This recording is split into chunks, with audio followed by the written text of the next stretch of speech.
Um guitarrista com uma sonoridade muito própria, tão própria que ele construiu a sua própria guitarra. Esse guitarrista é Brian May, da banda Queen. Brian May foi um guitarrista muito importante para a história do rock, porque ele, apesar de ter muitas influências de guitarristas de rock, né, antes dele, ele criou uma identidade e um papel para a guitarra muito peculiar nas músicas do Queen. No começo da década de 70, ali, né, com as bandas de hard rock, né, o Deep Purple, o Led Zeppelin, o Black Sabbath, a guitarra ficou muito com o papel, né, do riff, né, do riff principalmente nas cordas pesadas, aqui mais graves, e também de solos. O Brian May absorveu isso, né, ele usa a guitarra para fazer alguns riffs e solos também, mas, no entanto, isso não é o que ele é mais conhecido. O Brian May é conhecido por fazer texturas com a guitarra, ou seja, fazer basicamente uma orquestração com o instrumento. E isso desde o primeiro álbum do Queen. Então, se vocês ouvirem, por exemplo, a música mais famosa do primeiro álbum, que é Keep Yourself Alive, que é uma música do próprio Brian May, vocês já vão ouvir ali uma orquestração de guitarra, 3 linhas de guitarra ao mesmo tempo.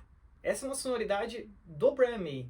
Por mais que outros guitarristas façam orquestrações de guitarra, como por exemplo o John Petrucci, entre outros, o Brian May foi um dos primeiros que usou sistematicamente isso no rock, né, fazendo com que isso fosse uma textura, uma característica das músicas do Queen. É interessante porque mesmo assim ele mantém a sonoridade rock and roll, né, os riffs dele que ele cria, os solos têm uma pegada do rock, né? Porém os solos dele também têm as suas peculiaridades, né? Por mais que ele use pentatônicas, bends, né, ligados, rápidos, em muitos dos solos ele vai colocar aquela escolha a dedo, tirar aquele caráter improvisatório que é muito comum dos solos de rock, né, muitos solos de rock da época, vai selecionar a dedo, vai fazer melodias bem pensadas, principalmente porque a harmonia do Queen é complexa, né? Então realmente ele tem que pensar muito nas notas que ele vai escolher. Meu nome é Denis Carmonari, sou professor de guitarra há mais de 15 anos, sou formado em composição e regência e mestre em musicologia. Para me ajudar, se inscreve no canal e dá um joinha, porque hoje eu vou explicar para vocês o solo de Bohemian Rhapsody.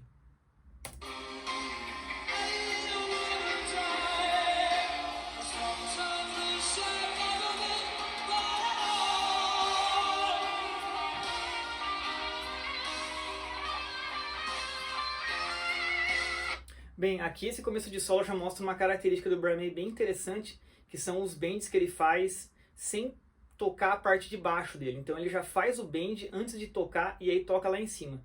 Isso é muito difícil, porque a gente não sabe exatamente a afinação, né? Quando a gente começa a fazer um bend, né, por exemplo aqui, né, e a gente quer fazer de um tom, a gente vai ouvindo até chegar lá. Quer fazer de meio tom? A gente vai ouvindo até chegar lá. Quando a gente não ouve, a gente tem que ter uma memória muscular e um conhecimento da guitarra, porque cada guitarra é diferente, de quanto que a gente vai ter que levantar para dar meio tom. Ou um tom. Por exemplo, é bem difícil de fazer isso. Só que isso dá uma sonoridade muito interessante. Porque daí tem a volta do bend, né? Ele faz o vibrato lá em cima e tem a volta. Por exemplo, parece que soa isso aqui quando ele toca. Só que na verdade ele está fazendo isso aqui. Né? Então dá uma leve diferença na sonoridade bem interessante. Nesse ao vivo aqui, algumas vezes ele não faz isso, ele faz o bend de baixo, mas em outras vezes ele faz o que ele faz no estúdio. Mas no estúdio dá para ouvir bem que ele faz os bends antecipadamente ali. Bem, ele começa o solo com a sonoridade bem rock and roll, né? Porque ele começa aqui na penta maior de Mi bemol, que é o tom da música, né? Então, fazendo bends clássicos aqui, né? Então a sonoridade começa bem rock and roll. Só que como a harmonia vai ficar complexa daqui a pouco, ele vai começar a usar a escala diatônica para que o solo se alie um pouco com a harmonia.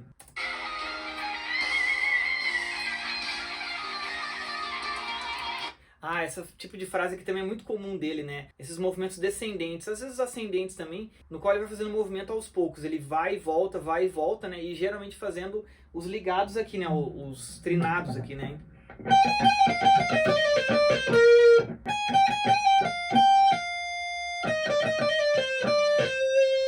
É um padrão que ele vai indo e voltando em certas notas.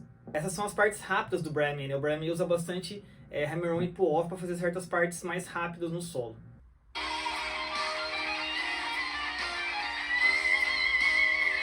Interessante agora porque ele vai fazer duas frases, que são basicamente a mesma, só que a última nota é diferente porque ele vai cair em acordes diferentes. Então a harmonia da música tá aqui, né? Mi bemol, Si bemol com baixo em Ré e Dó menor. Um clichêzão aqui, né? Então ele vai começar aqui em Si bemol, ó, e vai até Si bemol, porque de fato a gente está nesse acorde aqui que é o Si bemol quando ele cai aqui. só que daqui a pouco ele vai cair aqui. Então ele começa a frase de novo em si bemol aqui. E termina em dó. Ele caiu em dó aqui. Então é uma frase que fica muito legal, porque ela caminha junto com a harmonia. Aqui nós temos a frase que ele faz no começo, né? A mesma frase, porque ele está em dó menor aqui, né? Então ele dá ênfase aqui na terça e na fundamental de dó menor.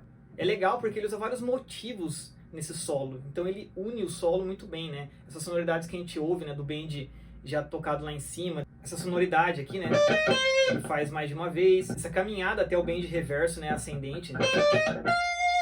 É bem comum nesse solo. Então ele faz motivos aqui, né? Ele cria pequenas células musicais, né? Melódico-rítmicas e vai usar. Então esse solo, uma das coisas geniais dele é essa, né? Ele é muito bem pensado, né? Ele é muito bem ligado tudo, então a gente ouve como muito coeso.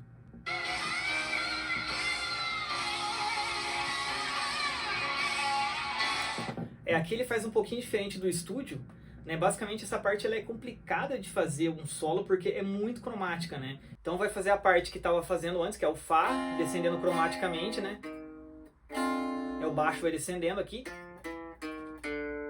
Só que ele vai chegar aqui daí, descer mais uma e mudar todo o acorde para Dó sustenido maior. Então quando ele está nesse Fá menor com o baixo descendendo cromaticamente, ele vai usando as notas do acorde de Fá menor. Fá, né, a terça aqui, Lá bemol, Fá de novo. Aí quando ele cai aqui de novo, aí ele já vai estar nesse acorde transformado.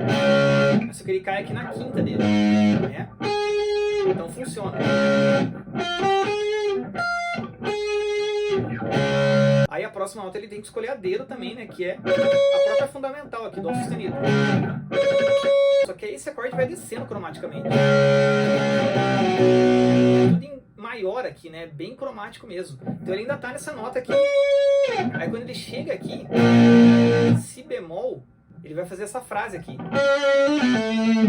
Que é uma frase típica do Lá maior. A gente tá seguindo a escala de Lá maior aqui, né? Aqui fica bem tenso, parece que dá um choque mesmo, né? Porque a gente tá em Si bemol, a gente vai cair em Lá. Né? A parte toda lá operística tá em Lá maior no começo. Então ele tá antecipando a tonalidade aqui.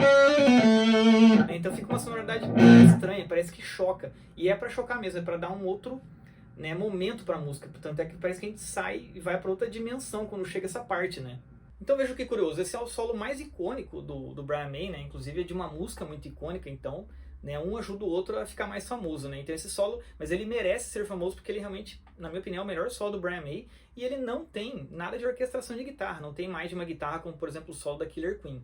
Mas esse solo aqui, realmente, ele faz jus à música Bohemian Rhapsody, que é uma das melhores músicas do rock. Ele tinha a base da música ali, que é bonita já, né? E a melodia do Freddie Mercury, e aí ele tinha um solo de guitarra para criar. E ele criou um solo muito marcante mesmo. Se você tira esse solo da música, faz muita diferença. Porque é um solo quase cantável, a gente consegue cantar ele de tão legal que é. Dá até pra galera do show aqui cantar, porque é um solo realmente muito fácil de decorar. E isso porque ele escolhe a dedo as notas que ele quer fazer aqui, isso que é muito legal. Ao mesmo tempo que ele não perde a identidade Brian Mayana nesse solo aqui, né? Ele continua fazendo as descidas rápidas aqui dele com os trinados indo e voltando, ele continua fazendo esses bends que não toca embaixo, só toca em cima. Então, ainda assim ele mantém a identidade dele, mas fazendo um solo épico, inesquecível. Então é isso, galera. Espero que vocês tenham curtido mais essa análise. Deixem nos comentários aqui algum elogio, alguma crítica, algo que eu deixei passar. Comenta aqui embaixo se esse é o solo favorito de vocês ou se vocês têm outro. Não esquece de se inscrever no canal, compartilhe com os amigos. Um abraço e até a próxima.